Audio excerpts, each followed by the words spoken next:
tivesse investido da mesma forma no Brasil, eu teria sacado da mesma forma os 8 mil acrescentados da inflação.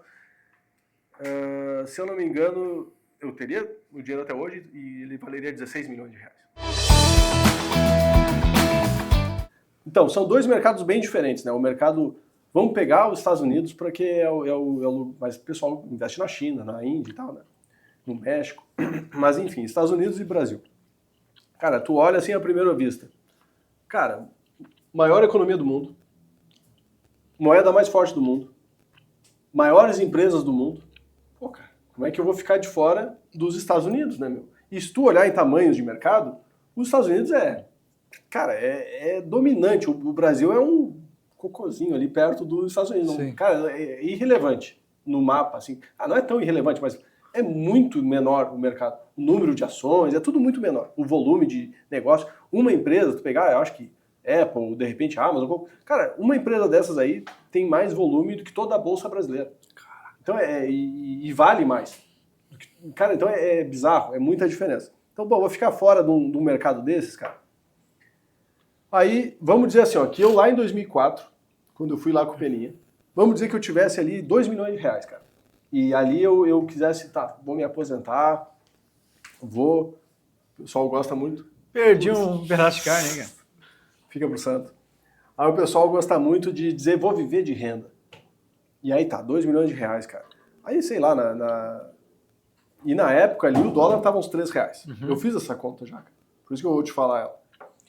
Cara, na década de 90, não me lembro o nome do economista aí que fez um negócio que se chamava retirada segura.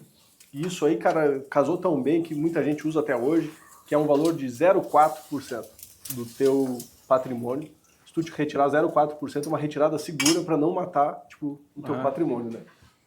Então vamos dizer que em 2004 eu tivesse aberto uma conta numa corretora que pudesse negociar nos Estados Unidos, e ali eu tivesse resolvido investir os 2 milhões de uma forma equilibrada, que eles chamam, que é mais ou menos 60% em ações, 40% em renda fixa. E não é qualquer renda fixa, tá? Mas mais ou menos essa divisão aí. E aí eu obedecesse essa regra aí dos 4% para não matar o 0,4%, para não matar o investimento. Então, todo mês eu vou tirar 8 mil reais dos 2 milhões. Que aquilo ali, em 2004, era o que me supria a minha necessidade de vida, né? Aí, beleza. Aí, no mês seguinte, mais 8, e vou tirando sempre isso aí, independente do resultado lá em cima. Só que o que acontece, cara? Tu pegar nesses últimos 20 anos, as ações norte-americanas não foram tão bem assim, cara. E a nossa inflação, essa foi muito bem, cara, nesse período. E aí tu tá dolarizado, apesar do dólar ter saído de 3 para 6, se eu tivesse feito o saque de 8 mil reais por mês, que eu ia corrigindo pela inflação, que chegava hoje em valor de 25 mil reais, então 8 mil reais de 2004 para cá, esse dinheiro teria acabado em 2022. Então eu teria gastado todos os 2 milhões que eu botei nos Estados Unidos, em dólar, mesmo com a variação cambial que dobrou, praticamente.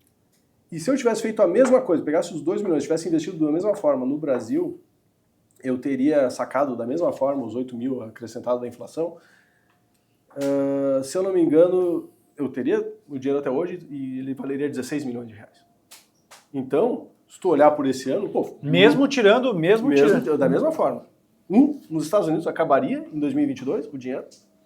E no Brasil, eu teria o dinheiro ainda e seria 16 milhões. E tirando os 8 mil por mês ainda. Porque foram, como eu falei, foram períodos onde a inflação do Brasil foi muito alta e as empresas corresponderam bem. E aí tu vai olhar esse exemplo e vai dizer, não, é excelente. Então o negócio é investir só no Brasil, né? E aí tem gente que vai dizer que não. Porque daí se eu tivesse feito a mesma coisa, mas tivesse feito, por exemplo, na Venezuela, onde muitas empresas simplesmente desapareceram e o valor do dinheiro morreu, eu teria perdido tudo.